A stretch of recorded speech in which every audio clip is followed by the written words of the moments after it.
तो एक तरफ यूक्रेन है जिसके राष्ट्रपति वोलोदिमिर ज़ेलेंस्की गिड़गिड़ाते हैं और गिड़गिड़ाते रह गए, लेकिन यूक्रेन को सत्य दिखाने के बावजूद नाटो में शामिल नहीं किया गया।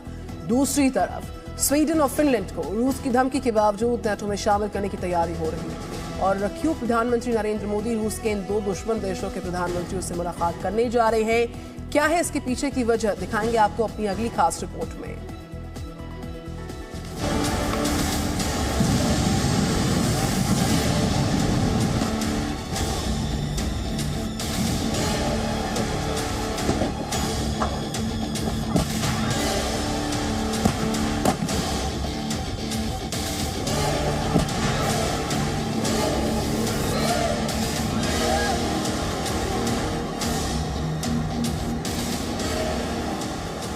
ये यूक्रेन के ताजा हालात हैं जिसमें रूस के टैंक यूक्रेन में तबाही मचा रहे हैं।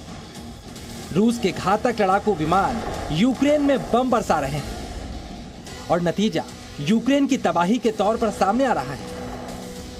लेकिन यूक्रेन अगर नेटो में शामिल हो जाता तब रूस के लिए ये हमले इतने आसान नहीं होते। लेकिन ज़ेलेंस्की की फरियाद नेटो ने नहीं सुनी, क्योंकि रूस से सीधा पंगा अमेरिका और नेटो देश नहीं चाहते थे। वहीं जब स्वीडन और फिनलैंड की तरफ से नेटो में शामिल होने की डिमांड की गई तो इन देशों के जवाब सुनिए। NATO's open door policy is sacrosanct. If Finland and Sweden choose to join in response to Russia's aggression, we must integrate them as soon as possible. Ukraine के नेटो में शामिल होने की मांग पर वर्ल्ड वॉर के खतरे की बात करने वाले देश फिनलैंड और स्वीडन को फौरन नेटो में शामिल करवाना चाहते हैं। अब जरा इसकी वजह भी समझिए। स्वीडन और फिनलैंड दोनों ही काफी विकसित देश हैं, जिनके पास यूक्रेन के मुकाबले काफी मजबूत मिलिट्री ताकत भी है। ये आर्थिक रूप से भी काफी सक्षम देश हैं। कुल मिलाकर इन दोनों देशों के नेटो में शामिल होने से नेटो का फायदा ही फायदा है। अब नेटो के महासचिव जेंस स्टोल्टेनबर्ग को भी सुनिए, जो बता रहे हैं वो क्यों जल्दी से जल्दी दोनों देशों को नेटो में देखना चाहते हैं। Finland and Sweden will be welcomed with open arms to NATO. Finland and Sweden are our closest partners.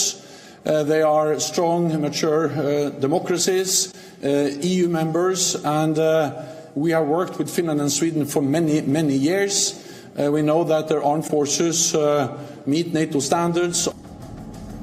इन दोनों देशों की हैसियत इस तरह से भी समझी जा सकती है कि भले ही ये दोनों देश रूस के साथ दुश्मनी मोल ले रहे हों, लेकिन भारत के प्रधानमंत्री नरेंद्र मोदी भी अपने यूरोप दौरे में फिनलैंड और स्वीडन के प्रधानमंत्रियों से मुलाकात करेंगे। ये तस्वीर भी देखिए जो कोविड काल में भारत फिनलैंड के प्रधानमंत्रियों के वर्चुअल बैठक की है। फिलहाल प्रधानमंत्री यूरोप दौरे में डेनमार्क के अंदर दूसरे भारत नार्डिक सम्मेलन में हिस्सा लेंगे। इस सम्मेलन में भारत के साथ 5 नार्डिक देश हिस्सा लेंगे, जिनमें स्वीडन, डेनमार्क, नॉर्वे, फिनलैंड और आइसलैंड शामिल हैं। ये देश स्वच्छ ऊर्जा तकनीकों के अगुवा हैं, जिसमें भारत दिलचस्पी दिखा रहा है। मतलब फिनलैंड और स्वीडन की जरूरत सारी दुनिया को है। स्वीडन और फिनलैंड तो ऑलरेडी एडवांस देश हैं, ऑलरेडी एडवांस इकोनॉमी है। यूरोप के जो थोड़े गरीब देश हैं, यूरोपियन यूनियन को उनको मदद भी करते हैं, वेपन्स भी सारे हैं इनके पास अमेरिकन। तो उस केस में नेटो इनको वेलकम इमीडिएटली करेगा। एक और एडवांटेज है नेटो को, स्वीडन और फिनलैंड अगर जुड़ते हैं तो नेटो की ओवरऑल पावर बढ़ती है। इसके अलावा स्वीडन और फिनलैंड ऐलान कर चुके हैं, अगर दुनिया मदद के लिए नहीं भी आई तो स्वीडन फिनलैंड मिलकर रूस का मुकाबला करने को तैयार है। इसका मतलब स्वीडन और फिनलैंड में रूस की राह यूक्रेन से भी ज्यादा मुश्किल हो सकती है। Bureau report, ji media. Presenting B News app, available on Google Play and App Store. Download it now.